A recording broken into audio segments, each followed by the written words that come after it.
If you hood educated, I'm glad you made it. Allow me to unfold my knowledge, wisdom, and understanding from a hood brother's point of view to all of you here, there, and everywhere. Now check me out. Man, we got to break this thing down. And I need y'all to walk with me on this one right here, because I would like to just go through the timeline so we can find out and see how did we get where we at concerning the brother Jeremy, rest in peace, the brother Jeremy Brown, and the sister Kadejah Brown. Now, from my understanding and all the reports that I'm getting, they're saying that they have been arguing for some time now, right? And you know, couples argue, couples get into it and things like that. And, you know, usually 9 times out of 10, like when, you know, especially married couples, when you get into it, you have your little arguments and stuff like that, y'all end up, you know, communicating and you end up getting back together. But things took a turn for the worse when Kadejah started putting out all the business on the Facebook. Because we got to understand something, y'all. When you put things out there on Facebook, you know, we got our friends on there, we got our family members on there, we got our co-workers on there, we got our religious connects on there. We just got, you know, it's just too public. And the things that she was putting on Facebook was like this here. Check it out.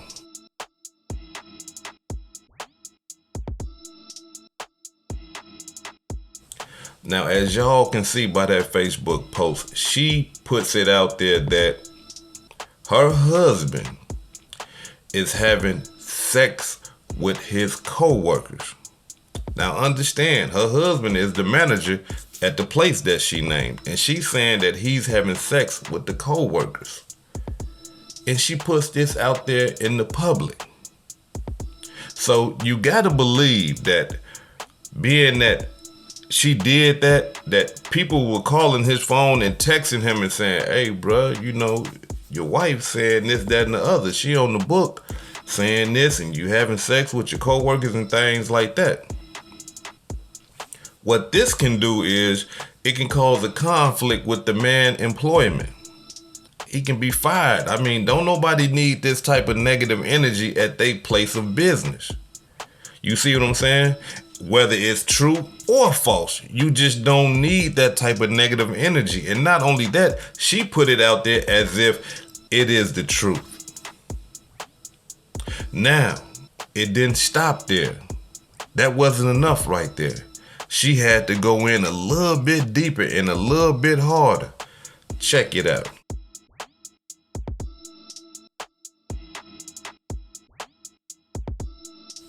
Now, as y'all can see by that post right there, she is saying that her husband is bisexual. Now, we all understand what bisexual means. He go both ways. He like men and he like women. Is that something that Facebook, his friends, his co-workers, his mother, his family, the children, etc., is this the type of information that these people need to know about her husband? Come on now, I'm 100%, I know, at least, man, y'all gotta agree with me on that one right there. Now, whether he was bisexual or not, that still doesn't give her the authority to put her husband's business out there like that. This is something that they could have talked about and dealt with one-on-one and came to a conclusion. Hey, you bisexual, I don't roll like that. You got to get your stuff, you got to go. Oh, you bisexual, okay, I still love you, I'm going to be with you, it don't matter. I didn't know that about you, but I'm finding out. That is not Facebook's business. So now, we got to understand something. When you doing this type of behavior, what man in his right mind gonna want to come home? What man in his right mind gonna want to deal with somebody like that? Whether if a man was doing that to a woman, like that boy Blueface, that stuff that he doing to Christian or whatever her name is, Christian Rock, the stuff that he doing to her, man, he might as well go ahead and put a dress on. I'm just gonna keep it real. Because that's female type stuff. Like, we all know females get into their emotions and they just, they go there. They don't care. But at the same time, sisters, y'all gotta have some type of integrity when you dealing with your man. Now, if you done with him, then okay. But if you still love him and you got that passion for him, don't embarrass your man. That's not a good look. And men, don't embarrass your woman. Because these type of things right here can happen.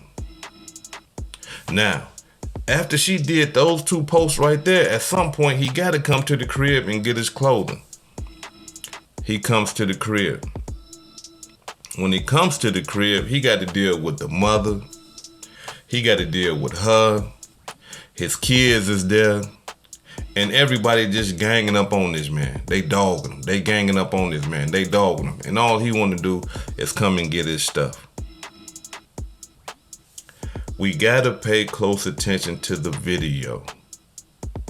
This woman right here, if you ask me, and everything that I've seen and I done heard, this woman right here appears to be trying to egg him on, pushing him, trying to snatch his phone, slapping on him and things like that.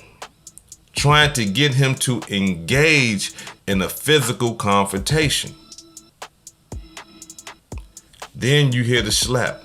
I know all y'all heard it. You hear the slap in the video.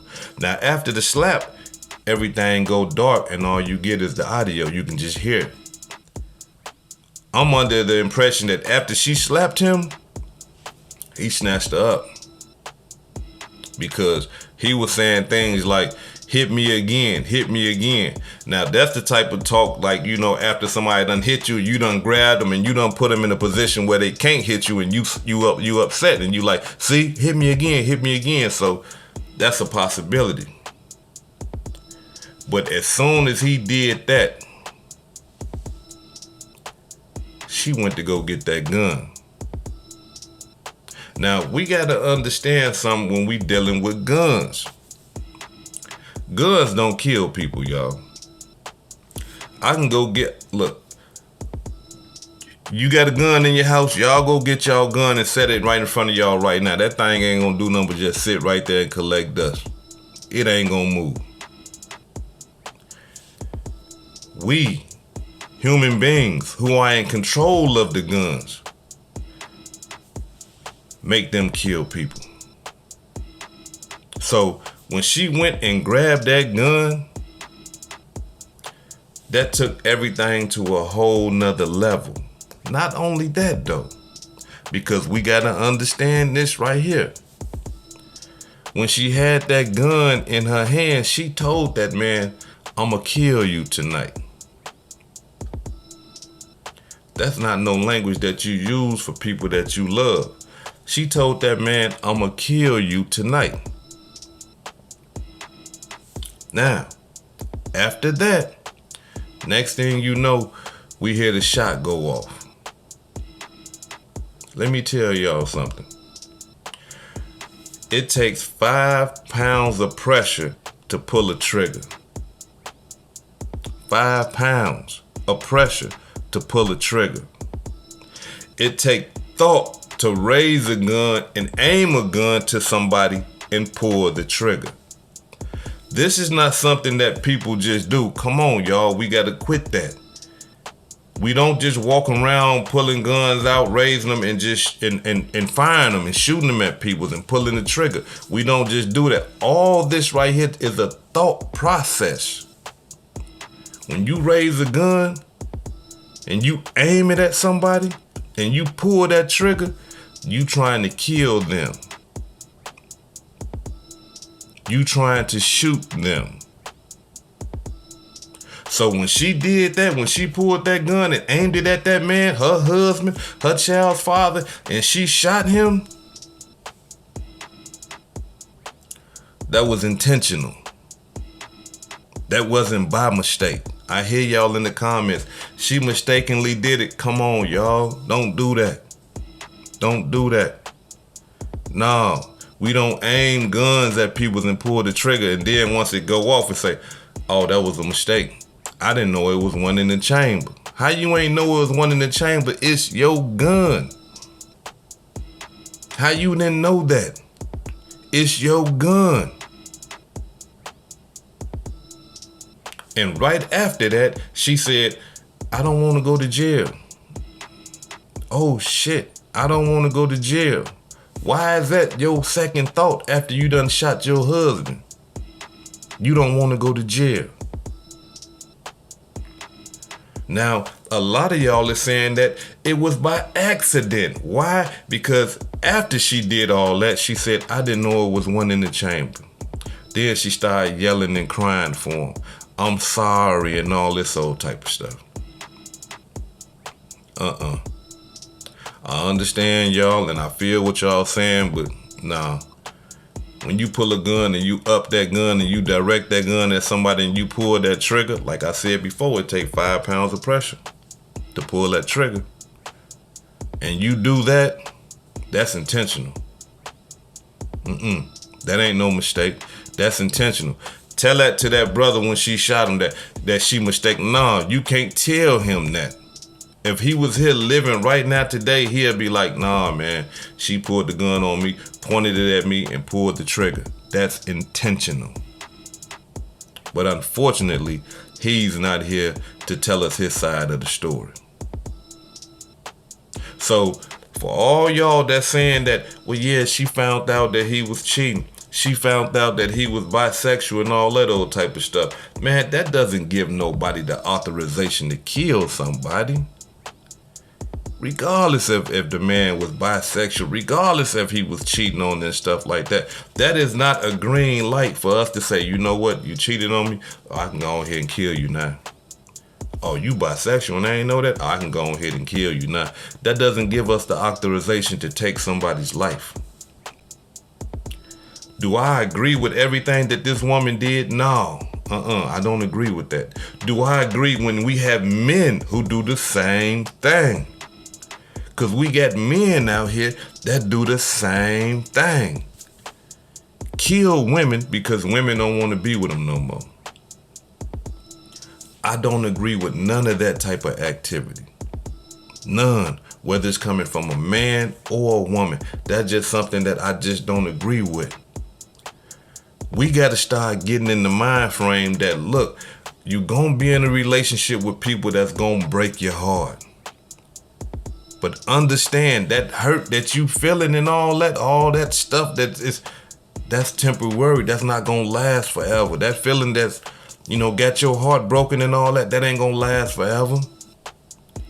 That's gonna pass. But you gotta give it some time. That's not gonna last forever. Listen, there's somebody out there for you. If this person is cheating on you, disrespecting you, and not treating you right, that's the universe. That's the universe trying to show you that this person ain't for you. No, I know you might like this person. Yeah, you might even love this person. But if this person is not respecting you, if this person is not loving you, then that person is not for you. Because anybody that respects you and anybody that loves you don't want to see you in pain. It's just like our children. When you see your children in pain and they hurting, it hurts you. Especially if you can't do nothing to help the pain. If you can't do nothing to ease the pain, it hurts you. When I take my daughter, man, to the doctor for her to get her shots, man, I be looking at them doctors, man, when they be poking that thing in my daughter, man, I'm talking about, man, I be like, they don't even understand it. They don't even know what's going on up in here with me, looking at them, poking that, and my daughter, she looking at me like, you gonna let them do that to me? You know what I'm saying? My daughter, she looking at me like, man, you finna let them poke this thing in me? and she start crying, I just hurry up and grab her like, come on, all right, I got you. We getting up out of here. That's the best thing I can do. You know, come on, we got to get up out of here. But I be going through something looking at them doctors do that. I can't even lie, man, because it's like, man, hold on, you causing some harm to my daughter. Even though it's to help her. But my main thing that I want everybody to get from this whole ordeal is this right here. When you in a relationship and it starts going south, everything starts to fall apart and stuff like that, understand that there are other people in the world that will love you correctly. Let me say that again. There are other people in the world that will love you correctly. This man or this woman that you got in front of your face that's supposed to love you but not showing you the love and not showing you the respect is not for you. It's not for you. Accept that. Honor that. And move on. Yeah, it sounds simple, yeah. But these are things that you have to do, because if you don't do it, you're going to end up hurting somebody. Or you're going to end up hurting yourself. This hood educated, not lame related. Peace and love, and y'all take care of yourself out there. Before I depart, let me give a shout out to some of the blessings that I received this week. Let me give a shout out to James Jasaki for the $1 super thanks. Gratitude, bruh. Let me give a shout out to Tyler Jamal for the $5 super thanks. Gratitude, bruh. Let me give a shout out to Sabrina McGee for the $2 cash app. I need you to DM me. DM me in my Instagram, Sabrina, if you see this. Let me give a shout out to Selena Muhammad for the $10 cash app. I really appreciate that, Selena. Let me give a shout out to the homegirl Belinda Mihai for the $8 cash app. I appreciate that, Belinda. Let me give a shout out to the big dog, the Railroad, for the $5 cash app. This is hood educated, not lame related. Peace and love, and y'all take care of yourself out there.